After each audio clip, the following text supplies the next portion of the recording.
Assalamualaikum warahmatullahi wabarakatuh. Kami dari kelompok 3 akan mempresentasikan tentang review jurnal penelitian toksikologi lingkungan. Dengan anggota kelompok ada Altika Ayu Widya, Natasha Andita Putri, Ferry Wiono, dan Aname Astuti. Jurnal yang akan kami review tentang pemeriksaan kadar merkuri dan keluhan kesehatan dalam darah wanita pemakaian krim pemutih dengan metode inductively coupled plasma. Krim pemutih adalah campuran bahan kimia atau bahan lain yang dapat memutihkan kulit atau memudarkan bercak-bercak hitam pada kulit. Krim pemutih yang mengandung merkuri sangat berbahaya bagi kesehatan. Tujuan penelitian ini adalah untuk memeriksa dan menetapkan tingkat merkuri dalam darah para pengguna krim pemutih di Kota Padang. Sampel darah diperiksa sebanyak 10 sampel dan memutihkan krim sebanyak 5 sampel. Analisis kualitatif terhadap krim pemutih yang dilakukan dengan metode tes warna, sedangkan analisis kuantitatif terhadap sampel darah menggunakan metode ICP atau induksi plasma. Hasilnya memperlihatkan bahwa dari 5 sampel itu diperiksa krim pemutih dengan tes warna, ada 3 sampel positif mengandung merkuri. Meskipun hasil tes menunjukkan bahwa 10 sampel darah yang mempelajari salah satu sampel mengandung merkuri dalam darah melampaui nilai normal adalah 0,04435 mg. Penggunaan krim pemutih yang mengandung merkuri dapat menyebabkan berbagai keluhan kesehatan, mulai dari perubahan warna kulit yang selanjutnya dapat menyebabkan bintik-bintik hitam pada kulit, alergi, iritasi kulit, serta penggunaan dosis tinggi dapat menyebabkan kerusakan otak permanen dan dapat menyebabkan kanker.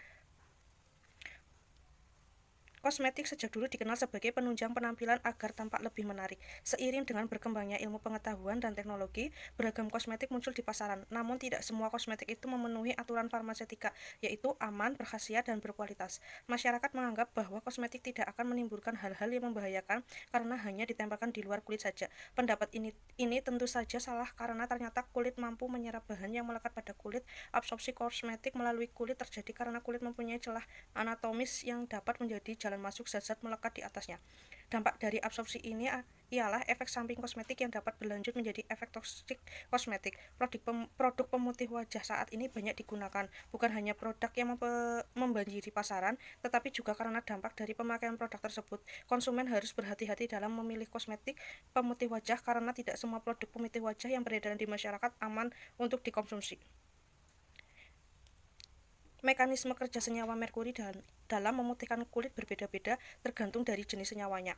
Merkuri klorida di dalam kulit akan melepas asam klorida yang menyebabkan terjadinya pengelupasan kulit lapisan epidermis, sedangkan senyawa merkuri aminoklorida memiliki aktivitas menghambat kerja enzim tirosinase yang berperan dalam proses pembentukan melanin.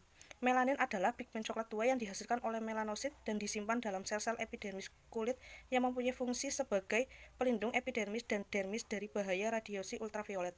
Merkuri termasuk logam berat berbahaya yang dalam konsentrasi kecil pun dapat bersifat racun. Pemakaian merkuri dalam krim pemutih dapat menimbulkan berbagai hal. Yang pertama, mulai dari perubahan warna kulit yang pada akhirnya dapat menyebabkan bintik-bintik hitam pada kulit. Yang kedua, alergi. Yang ketiga, iritasi kulit. Yang keempat, serta pemakaian dengan dosis tinggi dapat menyebabkan kerusakan permanen otak. Yang kelima, ginjal. Yang keenam, gangguan perkembangan janin. Yang ketujuh, paparan jangka pendek dalam dosis tinggi juga dapat menyebabkan muntah-muntah. Yang terakhir, diare dan kerusakan paru-paru serta merupakan zat karsinogenik atau dapat menyebabkan kanker pada manusia. Selanjutnya adalah metode yang digunakan untuk pengukuran kadar merkuri tersebut adalah metode ICP. ICP merupakan alat untuk penentuan logam dalam berbagai matriks sampel yang berbeda. Tujuan dari metode ICP yaitu untuk mengukur kadar logam merkuri pada krim pemutih dan sampel darah wanita yang menggunakan krim pemutih tersebut dengan menggunakan metode ICP dan keluhan kesehatannya yang ditimbulkan akibat pemakaian krim pemutih tersebut. Kemudian ada alat dan bahan untuk penelitian, yaitu alatnya ICPS 9000, yang kedua gelas ukur 10 ml, yang ketiga beker gelas 50 ml, hot plate, peralatan gelas, spet, dan kapas alkohol 70%. Dan bahan yang digunakan ada sampel darah, sampel krim, pemutih, asam nitrat pekat, peroksida, larutan standar merkuri, Ki 0,5, aquades, dan antikoagulan.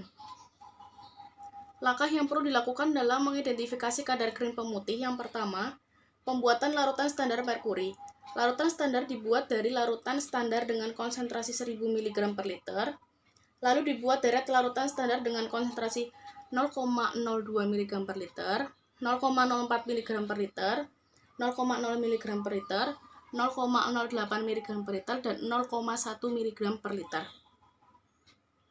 Dibaca absorbannya pada ICP dengan panjang gelombang 253,7 nanometer. Yang kedua, persiapan sampel darah. Sampel darah diambil dari vena lengan dengan menggunakan tabung vakum tutup ungu yang telah mengandung antikoagulan EDTA sebanyak 5 mili. Bila tidak bisa melakukan pemeriksaan secara langsung, sampel dapat disimpan.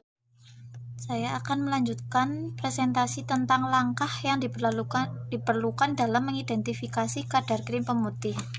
Selanjutnya yaitu pembuatan larutan uji, ditimbang dengan teliti sebanyak 2 gram sampel, ditambahkan air sebanyak 25 mili.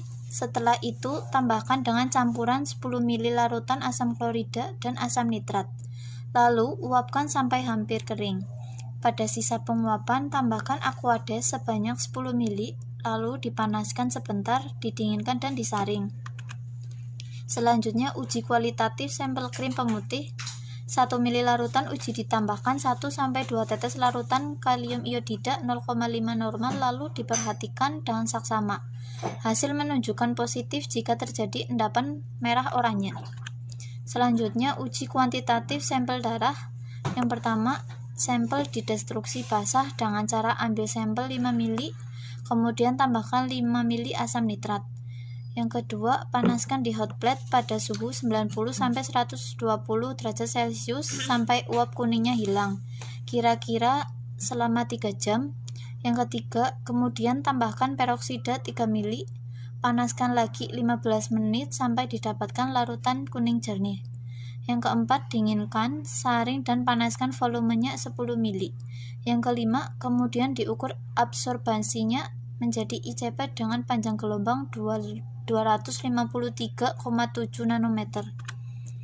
Hasil analisis kualitatif merkuri dengan larutan kalium iodida 0,5 normal yaitu sampel A reaksi dengan larutan negatif, sampel B reaksi dengan larutan hasilnya positif, sampel C menghasilkan positif juga, lalu yang D negatif dan E menghasilkan reaksi positif.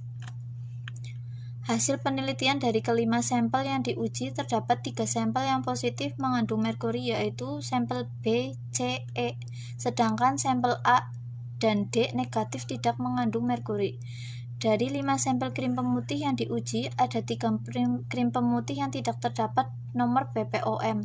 Dengan arti kata komposisi dari krim pemutih belum tentu sesuai dengan standar yang telah ditetapkan oleh BPOM. Pemutih tidak memiliki komposisi pada kemasan, tapi masih beredar di masyarakat. Seharusnya dilakukan pemeriksaan oleh BPOM sebelum dilakukan pengedaran produk-produk krim pemutih di masyarakat. Karena bahaya krim pemutih yang mengandung merkuri apabila digunakan dalam waktu yang lama, maka akan mengakibatkan iritasi kulit, bahkan dapat menyebabkan kanker kulit. Baik, selanjutnya analisis keluhan kesehatan yaitu wanita yang menggunakan krim pemutih wajah yang mengandung merkuri akan membuat wajah terlihat putih bersih, dapat menghilangkan jerawat, pori-pori mengecil, dan kulit menjadi lebih halus. Hal ini disebabkan lapisan kulit terluar, yaitu bagian epidermis, telah menipis oleh logam berat. Apabila terlalu lama terpapar dengan sinar matahari, maka kulit terasa panas, gatal, dan wajah menjadi merah. Hal ini dikarenakan kulit wajah sudah tidak mendapat pelindungan dari melanin yang berfungsi melindungi wajah dari sinar matahari. Apabila kulit yang bagian epidermis telah menipis dan selalu terpapar oleh sinar UV, maka dapat menyebabkan kanker kulit. Sampel yang terdeteksi merkuri adalah sampel yang beredar di masyarakat dan dijual bebas di pasaran maupun di toko-toko. Hal ini seharusnya diperhatikan oleh pemerintah dalam mengedarkan berbagai produk-produk pemutih wajah. Karena ketiga krim pemutih wajah yang positif mengandung merkuri sudah sangat jelas tidak memiliki nomor POM maupun nomor batch. Adapun dari kelima sampel yang diteliti, beberapa sampel yang diteliti yaitu krim pemutih tidak memiliki komposisi pada kemasan tetapi masih beredar di masyarakat. Seharusnya dilakukan pemeriksaan oleh BPOM sebelum dilakukan pengedaran produk-produk tersebut ke masyarakat, karena bahaya krim pemutih yang mengandung merkuri apabila digunakan dalam waktu yang lama maka akan mengakibatkan iritasi kulit, bahkan dapat menyebabkan kanker kulit. Kesimpulannya yaitu dilihat dari tujuan penelitian, jurnal ini sangat menarik karena mencoba menganalisis kadar logam atau merkuri pada krim pemutih. Sampel darah wanita yang menggunakan pemutih dan keluhan kesehatan yang ditimbulkan akibat pemakaian krim pemutih tersebut. Terkait dengan studi kasus, didapat 3 sampel yang mengandung merkuri, yaitu sampel B, C, dan E, yang ditandai dengan terbentuknya endapan berwarna merah oranye. Hasil pemakaian merkuri dalam krim pemutih dapat menimbulkan berbagai keluhan kesehatan, mulai dari perubahan warna kulit, yang pada akhirnya dapat menyebabkan bintik-bintik hitam pada kulit, alergi, serta iritasi kulit. Untuk hasil kaji ini dapat digunakan untuk menjadi dasar pembelajaran bagi kita semua. Hal yang dapat disarankan yaitu mengingat masih banyaknya kebutuhan manusia terhadap merkuri dan banyaknya bahaya yang bisa ditimbulkannya. Maka sewajarnya kita harus melakukan langkah mengurangi penggunaan dan mencari penggantinya. Bahaya merkuri telah diketahui karena sifatnya mudah larut dalam lipid dan berakumulasi dalam tubuh makhluk hidup, sehingga dapat membahayakan saraf, otak, ginjal, dan kulit. Terlepas dari keterbatasan yang ada pada tulisan jurnal tersebut, riset ini dapat menjadi referensi atau acuan yang cukup baik untuk penelitian selanjutnya. Terima kasih.